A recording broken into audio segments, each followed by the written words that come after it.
Every day, something dramatic happens in the Caribbean that affects our lives. We'll give you the details. We'll give you the facts on Caribbean Perspective with Eddie Frederick. Here's Eddie Frederick. So glad you can join us. Trinidad and Tobago's borders to be opened in 3 weeks. This story takes the lead in our 1142nd edition of Caribbean Perspective for Tuesday 29th June 2021. Details after this break. Hubbard's big promotion is back. Live free for 1 year. Spend $50 or more in any Hubbard's department and receive a chance to win big prizes every month. Property or vehicle insurance for 1 year. Free internet, cable and data for 1 year. Free fuel for 1 year. Free cooking gas for 1 year. Free electricity for 1 year. Free drinks for 1 year. Extra cash account and the big free groceries for 1 year. Promotion runs from April 1st to September 30th, 2021. Live free for 1 year with Hubbard's in association with Solgas, Flow, Grenadian General Insurance, Carib Brewery, Coca-Cola, Grenada Bottling Company, Grenlec, Communal Cooperative Credit Union, Dutch Lady Milk, Promo, Danny and Supreme. Terms and conditions apply.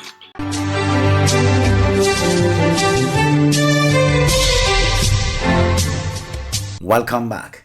Trinidad and Tobago's borders will be reopened on Saturday, July 17th. All citizens, regardless of vaccination status, will be allowed to return home, but unvaccinated people will face some added restrictions and expense.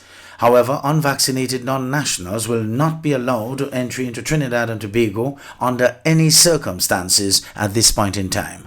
Urvashi Dawari Rupnarayan of TV6 News reports. Exactly 3 weeks from now, Saturday, July 17th, nationals and non-nationals can arrive into Trinidad and Tobago without the need for an exemption.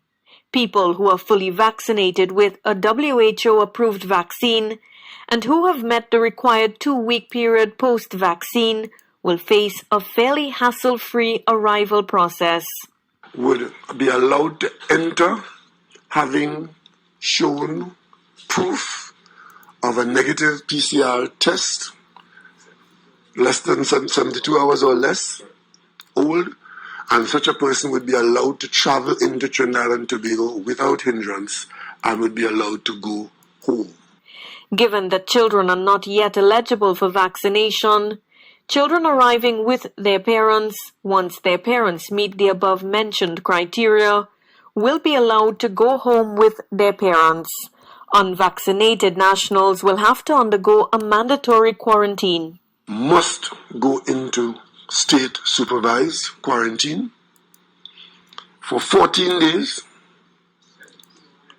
and you must, in order to enter unvaccinated, you must be able to show proof of a PCR test no older than 72 hours.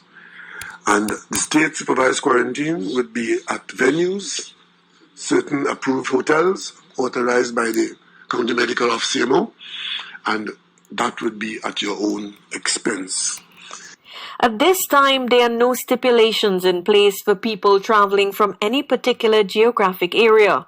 However, unvaccinated non-nationals will not be considered under any circumstance. Non-nationals of Trinidad and Tobago who are not vaccinated against COVID-19 will not at this time be allowed to enter Trinidad and Tobago. The Prime Minister is warning any person who may seek to circumvent the travel and quarantine criteria that there will be penalties prescribed in law. So any person who comes into this country and decide to play fast and loose with our quarantine system and our entry requirements will face the full brunt of the law. And we will make some adjustments to ensure that the penalty is quite a deterrent. The arrival logistics will be organized beforehand through information gathered during the flight booking process. We are aiming to use a digitalized system where persons wishing to travel could provide this information, their personal information, as requested with an app that will be available. And that information will be like your address, your health status, and so on, as you book your flight with the airline that you're using. The confirmation of the reopening of the borders comes just days after Caribbean Airlines announced plans to cut over 400 staff due to ongoing losses caused by the border closure. But the Prime Minister says this will not affect the resumption of unrestricted travel. CAL will still have 80% of its staff, and it will also have a significant amount of its equipment. And they have made the decision as to how they will function with an open border. Meantime, Trinidad and Tobago's Minister of Health, Terence Dialsing, has sought to strongly defend the government's management of the COVID-19 pandemic in the Twin Island Republic. More in this TTT News item. Our timeline will show that we took 220 individual measures from January 29th, 2020, when we started thermal screening, up to June 19th, 2021, all in an effort to save lives. And we have always believed in the science and the evidence. But the UNC litigated everything at every turn. The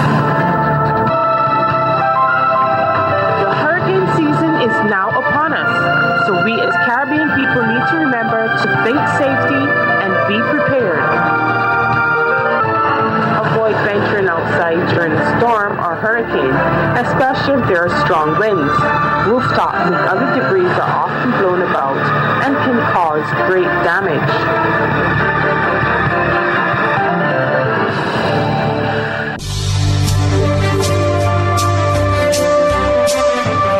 You're listening to Caribbean Perspective with Eddie Frederick.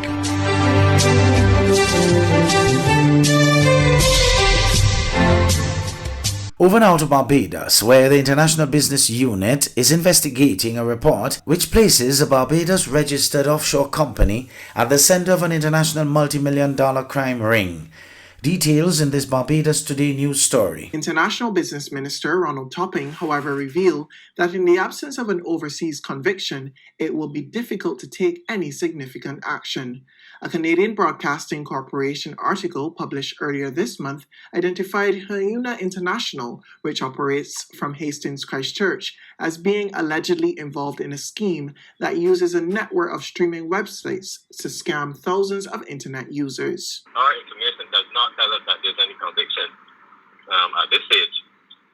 So right now there's really just an investigative report that has been carried out by the investigation and a report on something. So we're not aware. So we at this stage we have not taken any action. But it is actively before us. Minister Topping is, however, not convinced that the developments will significantly affect the country's standing as a destination for legitimate offshore businesses. I would really be shocked to think that a statement by an investigative journalist or whoever that is up to now unsubstantiated in terms of being proved in a court. I don't see how on earth that would affect the jurisdiction's reputation. If it is that the person is convicted and found to be guilty of wrongdoing, of course, I guess the jurisdiction then failed to take action. Of course, then you would open yourself up to negative review. But certainly at this stage, I can't see how the statement based on the investigation, unsubstantiated, unproved up to this point, should really or could really damage the country's reputation. Still on Barbados, government and independent senators on Friday declared that small countries like Barbados must unite with their counterparts and state their case to the club of the world's richest nations whose decisions have adversely affected international business in their respective countries. Details in this Barbados Today report. As the upper house debated the company's Economic Substance Amendment Bill, the senators zeroed in on the Organization for Economic Cooperation and Development and other organizations for bullying smaller and poorer nations they accuse of being uncooperative tax havens. Sometimes to play in a global economic playground, we have to observe the rules, even when we are not part of making them. Countries like Barbados have a remedy where we can go to the International Court of Justice and argue our points against this unfair taxation rates that is being imposed upon us. But the thing about countries like Barbados, who really have no clout on the international arena going to the ICJ, is that the big countries don't have to obey what they have to say. The results, if they rule in our favor, they do not have to obey what they have to do. Senator Rawdon Adams acknowledged the situation is frustrating, but he suggested that Barbados will benefit from the continued legislative changes. We're only victims here and trodden upon if we choose to be. We can choose how we respond to this, and we can gripe and we can groan, but we have to choose to respond positively, look at what they've sent back to us, and triangulate our way through it successfully as we've done before. We can do it again. And we're doing it today, albeit on a single change that, the response if we don't do it is entirely out of order. Former President of Guyana, David Granger, has objected to a plan by the government to establish a regional joint support team, which the government says would aid in its crime-fighting efforts. Gordon Mosley of News Source Guyana has some details. Appearing in his weekly program, Public Interest, Mr. Granger described the move to establish a new unit as strange and said it leaves more questions than answers. We had an era, as I said, in the 2000s, during the troubles of the Black Clothes Squads, and there must be some hidden interest behind it. There is need for law enforcement, but you have a law enforcement agency. Why not strengthen the law enforcement agency?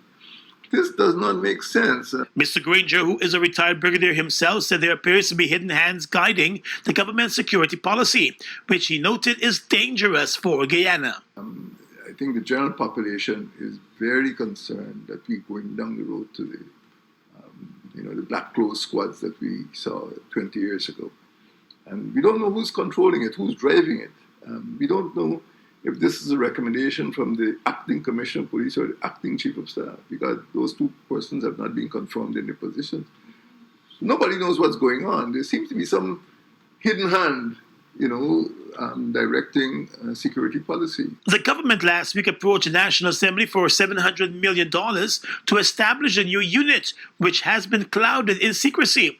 Questions about the unit have gone unanswered, with the government claiming it cannot divulge the information for security reasons. Questions have also been swirling about the legality of such a unit since no legislation was passed in the Assembly for its establishment. The government has been heavily criticized for a say-nothing posture about the new security apparatus and its responsibilities.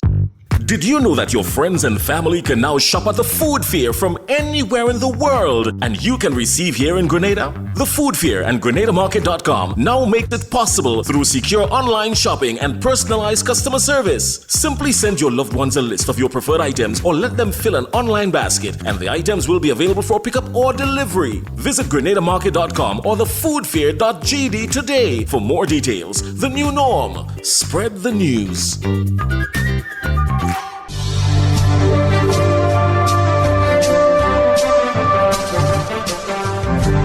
I am Eddie Frederick. This has been Caribbean Perspective, a whole new approach to highlighting developments in the Caribbean. In the meantime, please continue to log on to CaribbeanPerspective.com for more daily news and more.